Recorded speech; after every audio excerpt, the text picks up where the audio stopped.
Salut à tous. Aujourd'hui, on va aborder un sujet qui passe trop souvent inaperçu, les échauffements.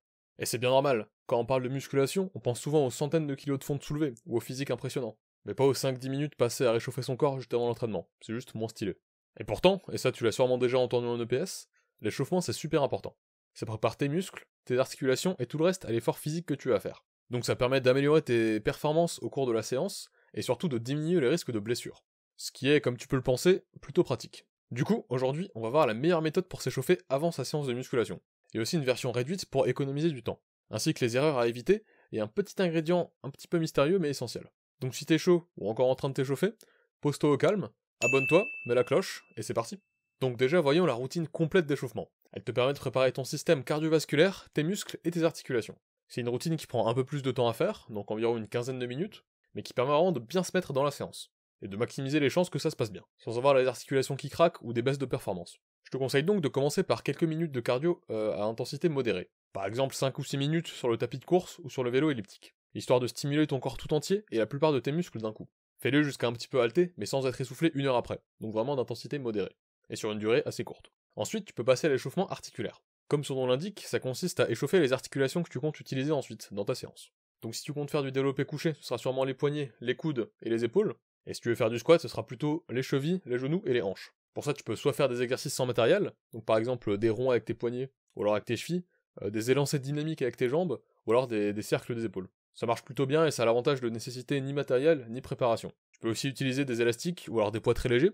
Par exemple, tu prends un haltère de 2 kg et tu peux faire du Cuban press pour échauffer ta coiffe des rotateurs. Ou alors faire la méthode que je t'ai décrite dans la dernière vidéo, qui te permet de réhabiliter tes articulations et de très bien les échauffer avec des élastiques. Et une fois que tu as fait quelques séries de ces exercices, que tu comptes soit en temps, donc par exemple tu fais 3 séries de 30 secondes, ou alors en rep, donc 3 séries de 30 rep, tu peux passer à l'étape suivante. Je te conseille d'aller assez haut dans le nombre de reps, donc pas en dessous d'une vingtaine, pour que ça soit plus efficace. On passe ensuite à la dernière étape, qui consiste en un échauffement spécifique à l'exercice que tu vas faire. Donc en gros c'est juste faire l'exercice que tu comptais faire, mais avec un poids moins élevé. Donc pour du bench, ça consiste simplement à commencer avec la barre à vide, puis de monter le poids progressivement jusqu'à atteindre tes séries de travail. Celle qui compte vraiment et qui t'apporte le progrès, les muscles et la force. Par exemple, si ton objectif final pour la séance, c'est de faire des séries de 110 kg, tu peux commencer à la barre à vide, donc 20 kg, puis faire 40, 60, 80, 100 kg, même peut-être 105, et c'est bon. Et voilà donc pour la routine d'échauffement complète. Avec ça, normalement, tu devrais être complètement prêt, et ta séance devrait se passer du mieux possible. Mais en vrai, là-dedans, tout n'est pas strictement toujours nécessaire. Souvent, quand on va à la salle, souvent on n'a pas 3 heures à passer là-bas, ou soit on veut simplement s'y mettre assez vite, donc si on pouvait accélérer un petit peu cette routine, ce serait pas plus mal. Donc maintenant, je vais te donner ma version réduite de cette routine, qui est donc ma propre routine d'échauffement, qui marche quasiment aussi bien que l'autre, tout en prenant beaucoup moins de temps. Donc déjà, je skip l'étape du cardio. Si tu tiens vraiment à le faire, tu peux aller à la salle en vélo ou en faisant du jogging.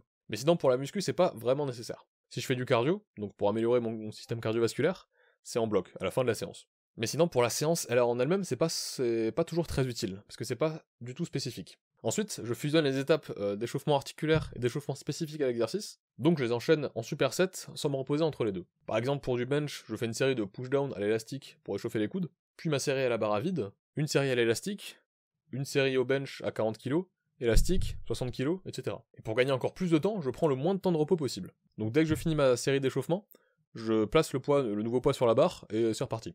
De toute façon, on n'a pas vraiment besoin de se reposer entre les séries d'échauffement. Normalement, elles sont pas dures. Et au pire, pour certains gros exos comme le squat, ça permet de faire le cardio en même temps.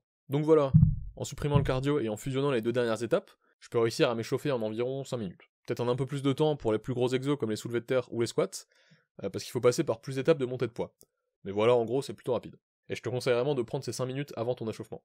Donc comme tu peux le voir, au final, c'est assez simple. On échauffe juste son corps de façon de plus en plus précise et spécifique à l'exercice qu'on va faire. Et ça permet de se préparer de façon plus optimale. Il n'y a pas besoin de faire des circuits de 30 minutes avant toutes tes séances. Et ça, c'est la première erreur que beaucoup de gens font. Ils en font juste trop avec l'échauffement. T'as pas besoin de 15 minutes de cardio, puis de 10 étirements différents, puis de faire du shadowboxing et de passer le bac avant chaque séance. Si t'as le temps, ou que pour une raison inconnue ça te fait kiffer, alors pourquoi pas. Mais bon, normalement, c'est vraiment pas nécessaire. Bien sûr, si t'es en réhabilitation d'une grosse blessure, ça prend un petit peu plus de temps. Mais si tu dois faire ça à chacune de tes séances, sinon t'as mal partout, c'est qu'il y a d'autres problèmes dans ton programme. Ensuite, deuxième erreur à ne pas commettre, c'est de trop se fatiguer avec l'échauffement. Il faut pas que l'échauffement affecte tes vraies séries. Par exemple, si tu comptes faire tes séries de travail à 110 kg, faut pas faire ton dernier échauffement de 100 kg jusqu'à l'échec. Ça va te fatiguer et t'empêcher de donner le mieux de toi-même pour tes vraies séries.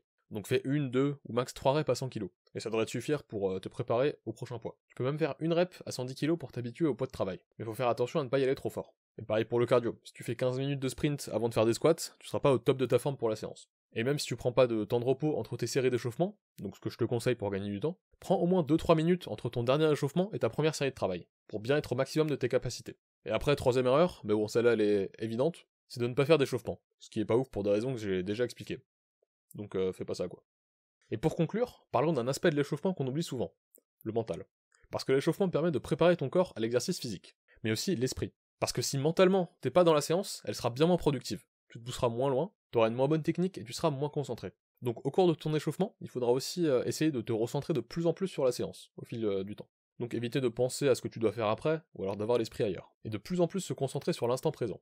La réalité physique qui est de devoir soulever de la fonte au maximum de tes capacités. Et une fois que tu auras atteint cet état mental, et préparé ton corps avec la routine qu'on a vue aujourd'hui, tu seras complètement prêt à avoir la meilleure séance de ta vie. Et c'est tout pour cette petite vidéo. Du coup, si elle t'a été utile, abonne-toi, partage-la à un de tes potes qui en aurait besoin, mets un like, et va voir les autres vidéos de la chaîne, comme celle qui est en train de s'afficher à l'écran. Si t'as une quelconque question ou suggestion, je t'invite à la mettre en commentaire, et sinon, merci d'avoir regardé, c'était Soub, et à la prochaine.